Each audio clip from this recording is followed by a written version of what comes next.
and welcome to National Focus. I am Adicia Burton. In the headlines, issuing of e-passports resume following temporary setback. International airport among investments expected to broaden government's revenue base. And government plans to establish a sperm whale reserve advances. The details of the headline stories and more when we return.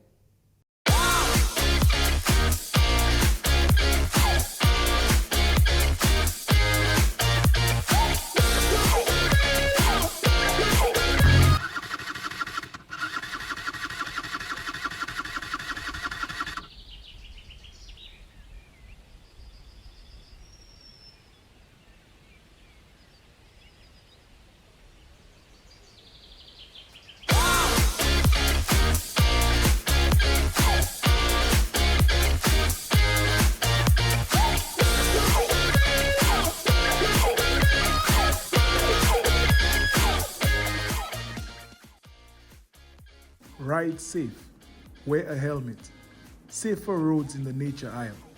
This message was brought to you by the government of the Commonwealth of Dominica.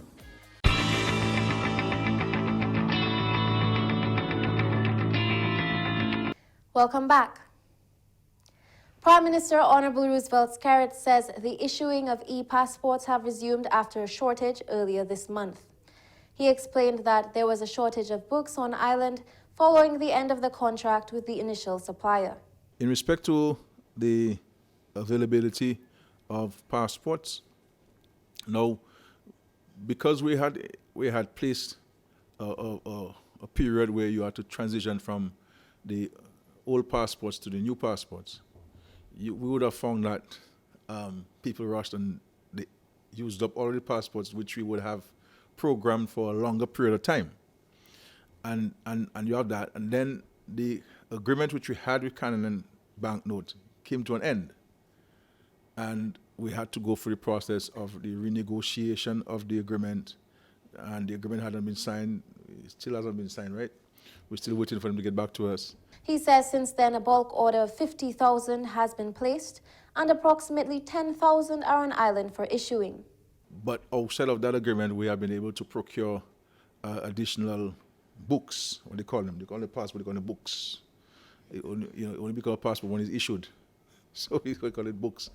So we have been able to get those books. We ordered how many in total? 10,000 or 50,000? Yeah, 50,000. And so they're unable to give us the full quantity at one time.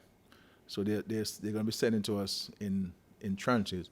But no, we have some books, and so we're issuing passports. But there was a challenge earlier this month, an unfortunate challenge. But I think as the days go by, we're overcoming that challenge, and I'm hoping that very soon that we can sign. On our end, we have cleared all of the points in the agreement. We're now waiting on them to clear the points. But I think we're making good progress from their end, and I'm hoping that in the next few days we can sign this agreement, and then this issue we have would be an issue of the past. Prime Minister Skerrit went on to explain the terms of agreement in the contract of Canadian banknote. Because there are two components to the agreement. One, the provision of the books, and secondly, the border security machines where you have to read the passports. And so the first contract agreement we had with them, this way together. What we said to them, look, separate the two. So we make a requisition for books, we pay you. That is separate from the equipment consideration, because there are other details with regards to the issues relating to the software and the hardware that they provide to us and so forth, so that we do not complicate things as they were, and that we have a simplified approach towards dealing with the passports going forward. I think they have come to accept this and understand that that may be the better way to go, and so I think we're well on our way to overcoming whatever challenges existed yesterday. Prime Minister the Honorable Roosevelt Skerrit says the international airport is among a suite of infrastructural projects which the country can be proud of and hopeful about. The other investment projects with anticipated high economic returns include geothermal development, hotels, the extension of Douglas Charles Airport, and the cable car project. In respect to the international airport, work is progressing rapidly with a significant number of Dominicans currently engaged on the project. This is the project that will transform the island's economic landscape, providing direct employment for skilled and capable citizens, as well as indirect opportunities for farmers, fishermen, taxi operators, vendors, hoteliers, and other services. It is our view in the government, and of course the views of Dominicans, and the views of international arbiters, that the international airport is a project that will certainly bring the windfall to our country. More people come in, more consumption. More consumption means more tax revenue and more benefits to the people of our country. Government is moving forward with plans to establish a sperm whale reserve in Dominica. The new reserve aims to impound carbon, enhance tourism revenue, and provide protection for a species at risk due to human activities. We have to ensure its future. We have to ensure its protection, so that we have to ensure that we protect the whales as far as practically possible. And so the intention of the legislation is to separate a fish from a mammal, because a whale is not a fish. So the piece of legislation will be separate from the Fisheries Act, dealing specifically with the reserve and the protection of the whales and issuance of permits for whale watching and for research. One setback was the differing views between the committee and Prime Minister Skerritt on the timing of drafting and taking legislations to Parliament. The committee believed in drafting and presenting legislation simultaneously, while the Prime Minister had a different perspective. I believe that we should approve the bill and then deal with the regulations, so that we have an act, and of course we'll give it the additional legs that by way of regulations to speak to more specific actions. So we have advised that this draft bill should go before the Cabinet Subcommittee on Legal Affairs, because the Cabinet Subcommittee on Legal Affairs, where all of those legislation go, and that will be presented by the Line Ministry, so that we can deal with policy issues, and then they will advise the Cabinet of the final draft bill. Prime Minister Skerritt emphasized that government does not need to wait for the 2024-2025 budget to move forward with establishing the sperm whale reserve. He stated that once the draft is finalized, it will be presented to Parliament for approval. We are concerned that because of all of those positive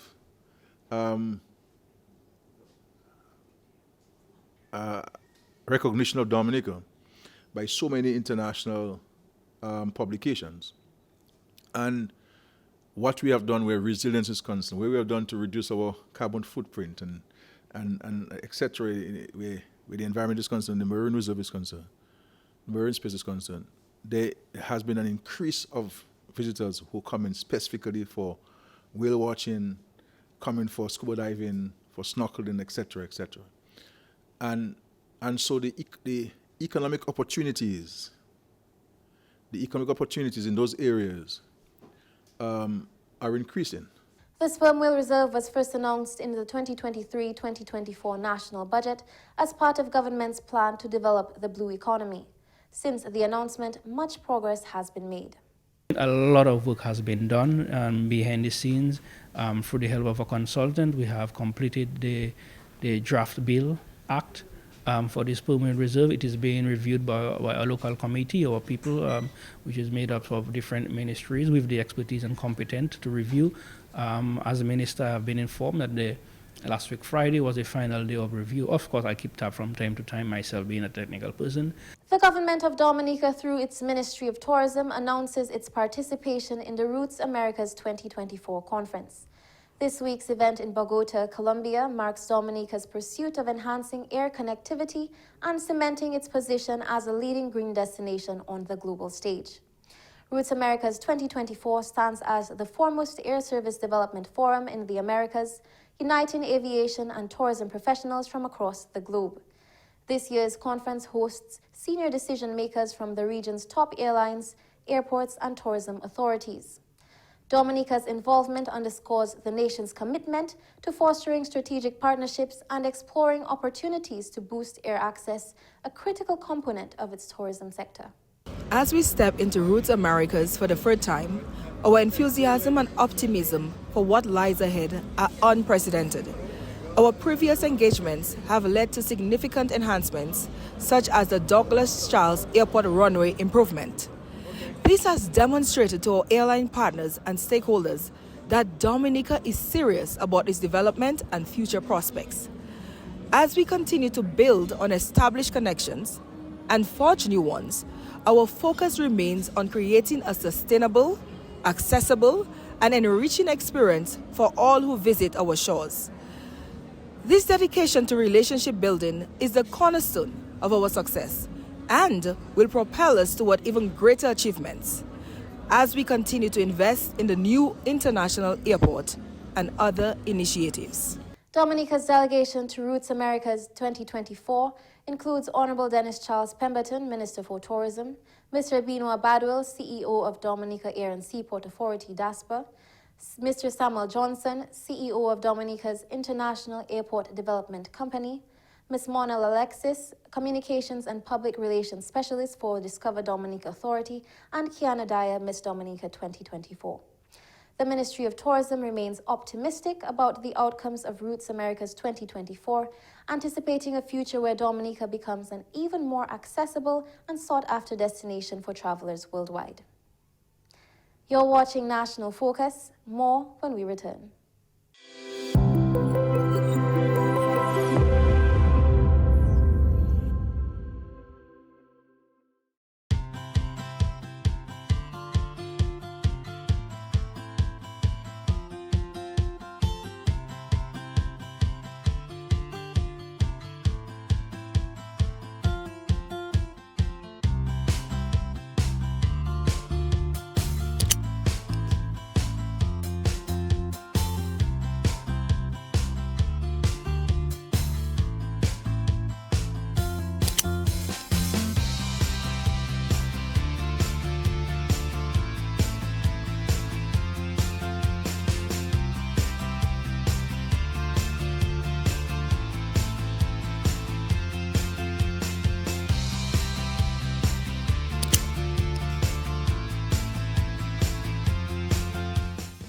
Bache and buckle. Safer roads in the Nature Isle. This message was brought to you by the Government of the Commonwealth of Dominica. Welcome back. The Ministry of Tourism has announced a partnership with Global Lounge Network, a leading lounge management firm, to enhance the executive lounge experience at Douglas Charles Airport and enable Dominica to tap into Global Lounge's global network.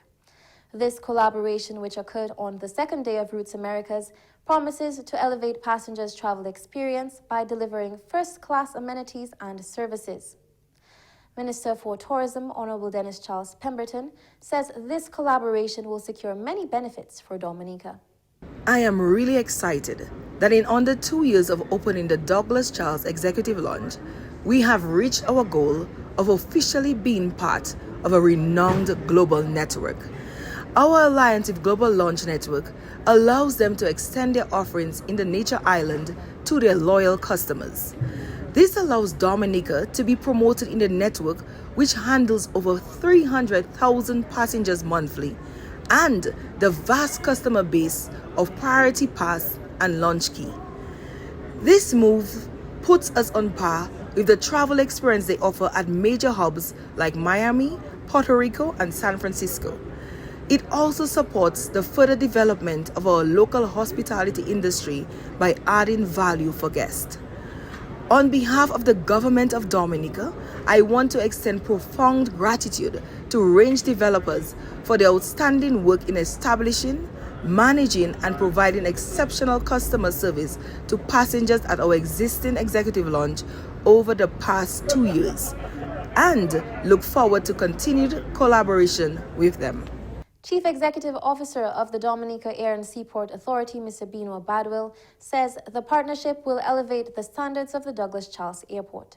Our partnership with Global Lounge Network is designed to transform the passenger experience, boost non-aeronautical revenue, and draw in premium travelers in search of exclusive lounge amenities. This initiative will enhance the appeal of our airport and generate employment opportunities at Douglas Charles Airport. It will also elevate the level of customer service through training that aligns with international standards. Meanwhile, Prime Minister Honorable Roosevelt Skerrit says government will soon commission the extension of the Douglas Charles runway. The extension was necessary so that larger airlines could land safely. In regards to the Douglas Charles Airport, we will soon commission the expansion to ensure that we can continue to attract visitors to our country in large numbers and ease travel into our country. Global Lounge Network is renowned for its expertise in designing, financing, developing, operating, and marketing VIP lounges at airports worldwide. The executive team comprises first-class professionals boasting over 26 years of experience in the airline industry and an additional 20 years in developing lounges. Their extensive knowledge and skills enable them to design, develop, and manage lounges effectively anywhere in the world. To date, they operate 46 lounges with over 300,000 daily customers. In observance of International Day of the Forests on March 21, the Ministry of Environment has organized a multi-stakeholder forum on forestry management. The multi-stakeholder event forms part of Dominica Forest Week 2024, highlighting the significance of cooperation in the preservation of the natural environment. And so the conversation this morning will be one that will be very interactive. We do have forestry experts here with us. We do have people from the World Bank who will see how we do monetize the natural resource we have and how we could endeavor to have development in tangent with preservation of nature. That's important for us because we can only get benefits if we marry those two together and we have a symbiotic relationship. And so we do have experts who are here, and the experts come with varying skill sets. But also what's important in the conversation today, we also hear a lot of the grassroots understanding of what it is to keep Dominica clean and green. Investments in forest management and the environment are equally important to the sustainable growth of a country. During the course of the week, we had a number of interventions. We had we still have a wonderful exhibition at the Botanical Gardens. We've been out doing reforestation. And the thing about those reforestation projects, they are long-term investments. And I think we need to appreciate as a country, as citizens of our country, that these investments will come to light in 15 or 20 years' time. And I think we highlight the built infrastructure, the roads and the houses, which are good. We see it in 5 years, in 3 years, in a couple of months. But investments in the forest take a long time. And so I really want to celebrate the work of the foresters with the help of the unit here who are doing all this wonderful work, to plant a seed, in essence, really plant the seed that generations of white Kubulians will enjoy. Increased commitment and collaboration at every level is necessary for effective forestry management. Nature has a way of taking care of itself. Nature can bounce back. We appear to be the invaders of nature. And so while we invade in nature and doing our development for raising monies, for being able to survive in an ever-changing global environment, we have to play our part. We have to play our part to really work to help nature. So we have to help to nurture nature. And it's an important thing that we have to do as citizens of our country. And I will say it again, because this country has been this way for many years because of the blood shed over generations of people who came before us. And we recognize that one of the best resources we have on our island is the forest. It is the lungs of the world itself. And we do have by law selected areas of lands that are protected. But it's also important that as citizens we play our part to ensure that these demarcated areas are not encroached upon. Forests are an immense focus for the World Bank. Practice Manager for the Environment, Natural Resources and Blue Economy for the Latin America and the Caribbean, Dr. Genevieve Connors, stressed the important role forests play in people's lives. Forests are essential for what we now call in the World Bank a livable planet. The World Bank's new mission statement is a world free of poverty on a livable planet. Forests are essential, as has been said before, for sequestering carbon and buffering against the ravages of climate change, as you know all too well in Dominica after the devastation of Hurricane Maria. They enrich soil for farmers. They're a lifeline for the poorest communities. Let's not forget that 9 out of 10 of the poorest people in the world live in or near forests or depend on the products and economies that come from forests.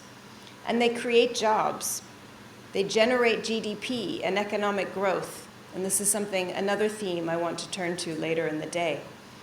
Forests cover 30% of the landmass of the earth and contain 80% of the world's biodiversity. The roundtable discussion addressed forestry management, forestry and tourism, and the importance of forests for sustainable economic development. A training in Seamoss cultivation and maintenance was conducted with the Tukari Seamoss Group earlier this month. This training was a prerequisite for establishing and managing a Seamoss farm as one of the 3 activities implemented in fulfillment of the Coast Fish Project. The Coast Fish Project, funded by the Japan International Cooperation Agency, JICA, is aimed at strengthening sustainable use and management of coastal fisheries resources within CARICOM countries. The latest initiative would have been, you would have known, I've seen a training with Seamoss Group in Tukari.